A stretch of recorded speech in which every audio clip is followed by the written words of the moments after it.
Mitch McConnell may no longer be the Senate Majority Leader, but is he still waging war on Donald Trump? Blaze senior politics editor Chris Bedford wrote about this in his latest Beltway brief and joins us now to discuss. So, Chris, I mean, come on. How is McConnell still going up and trying to fight Donald Trump? Well, Mitch McConnell's interview this morning, which Rebecca covered, kind of lays it out.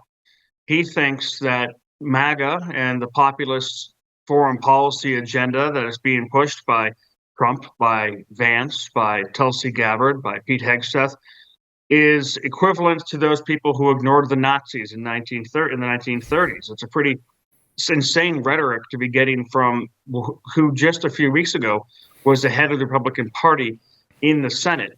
And despite his rapidly failing health, despite persistent now rumors that he might even have to retire soon because of that health, he's spending these last weeks, months, or years fighting back against Donald Trump. But he's also not someone who likes the limelight. He's completely content to simply exercise power from behind. And even though he's no longer Senate Majority Leader, he has a lot of de facto power through the committees. He's in charge of the very influential Rules Committee. He's going to be in charge of the Defense Appropriations Committee. But he has a lot of power just de jure through his years of being there, his influence among those senators, many of whom, from John Thune down to Joni Ernst, are used to taking his advice, who have proven to be McConnell loyalists over the years. So when he whispers in people's ear, hey, why don't you go after Pete Hegseth? You don't want that, do you? Why don't you go after this or that? Well, they follow. And when they do end up falling on their sword, like James Lankford did when McConnell convinced him to push this immigration package, this disastrous immigration package over the summer, well, then he's nowhere to be seen. And it's kind of wild. You read the D.C. coverage, you hear coverage of Joni Ernst. You see her getting attacked. Back during the Lankford stuff, you heard a lot of coverage about Lankford, but rarely do you ever see McConnell's name mentioned. And that's just, they're taking the bait from the previous majority leader and minority leader. Those reporters kind of doing his bidding because behind the scenes, he's the person. Chris, I wonder about how we get past McConnell in a way, because, people use the phrase cast a long shadow. I mean, even as he sort of fades away, and the influence is there, and these are almost, like you say, his proteges, people have listened to him. On the other hand, sometimes things can change faster than people realize. So what are your thoughts about how Republicans deal with his influence moving forward? I mean, it clearly is waning. We can say that. But do you have any thoughts about how this will be navigated, by, say, people like Senator Mike Lee and others, right? And people in between who are moving more in the lead direction. What should they do? Well, right now, the one person the limelight's going to be on is John Thune, who was longtime McConnell acolyte and loyalist, who now has to prove that he's going to be his own man. He's given some interviews somewhat to that effect, saying that he's going to push through Donald Trump's nominees, that those people are going to get a vote and they're going to be approved by the Senate, as is the complete and total standard of the last 50 years of D.C. politics. Presidents get the cabinet that they want, with very few exceptions. At least for the president's party confirming them. I think there's two exceptions in the last 50 years of a president's party rejecting someone.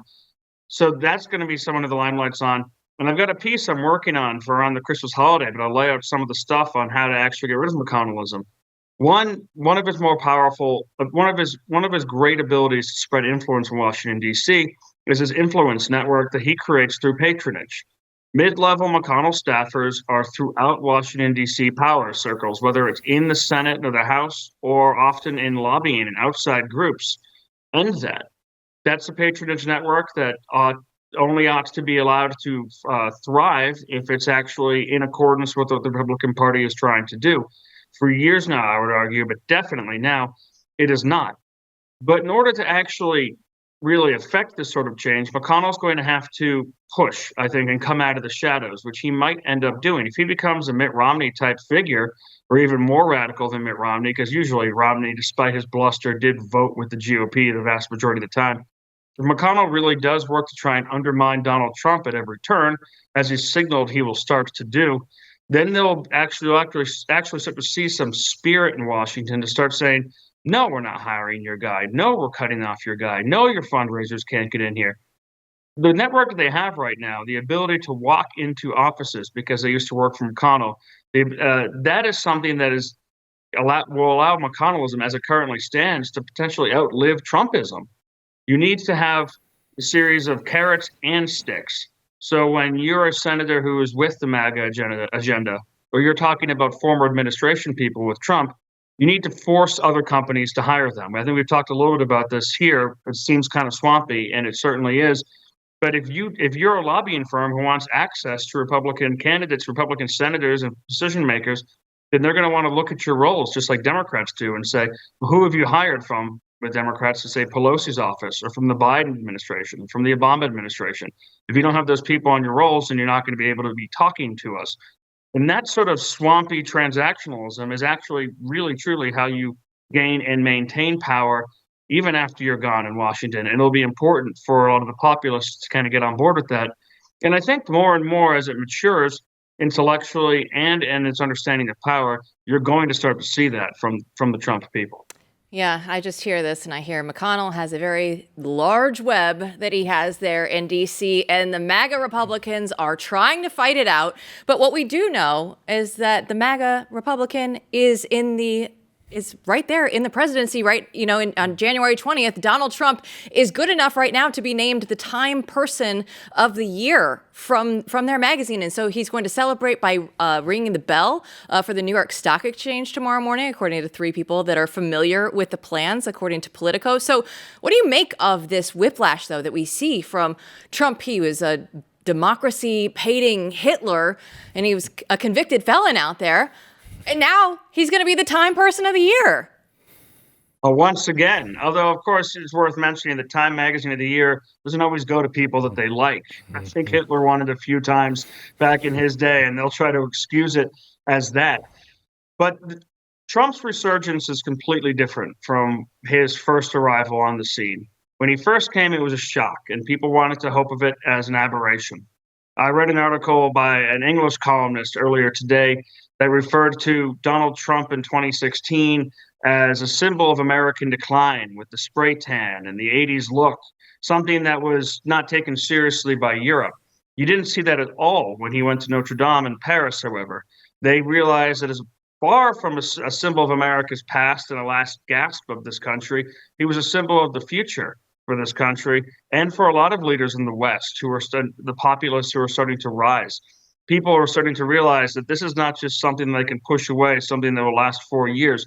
This is something that now has the majority of Americans, having long considered who he is and considered who the Democrats are, supporting. And they're dealing with similar issues across the entire Western civilization with different populist leaders who are coming forward and rejecting the last 30, 40, 50 years of liberal hegemony that we've had to deal with and the decline that it's brought with it.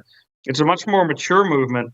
And I think even if he'd been reelected in 2020, we would not have seen this sort of reaction that you're getting now in 2024 with him returning. One, you've got people like Elon Musk. It's no longer just Peter Thiel. You've got major CEOs of top companies saying this actually makes sense. You've got people who are traditionally liberal donors. He's essentially brought around the smartest people on the planet, and they are supporting his administration and his ideas. The intellectual heft and the seriousness which they bring to this after 4 years in the wilderness really sharpened what he's up to, what he's focused on.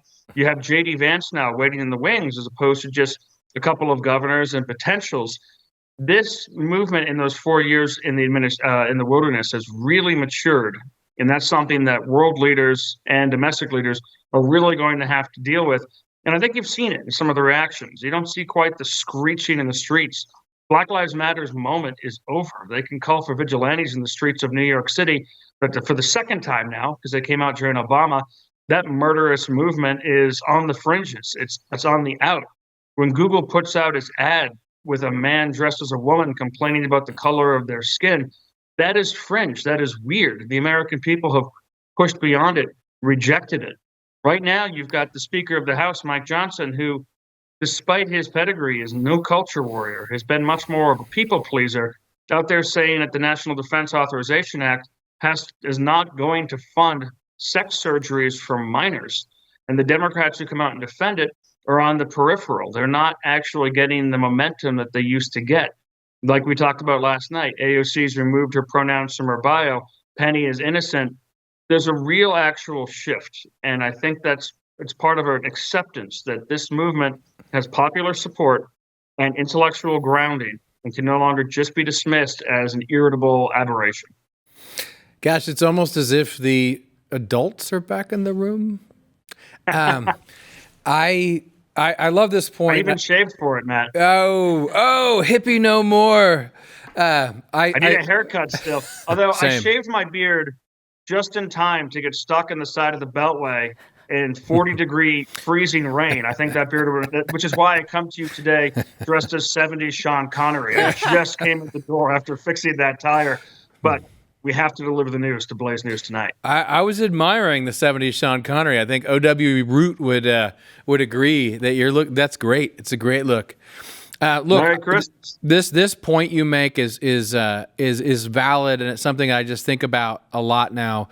And it's what a different world we live in. I mean, I keep on just looking around, realizing this is a completely different universe than before November. The last 4 years are completely gone. The landscape in every sector it's completely different, right? So we don't have a ton of time left, but in the last question here, where are we at now in the process in D.C.? I mean, there's denial, right? I mean, where's the process now where it really starts to become apparent? And like you're saying, they're not messing around. Like these are serious people coming back in town with a plan.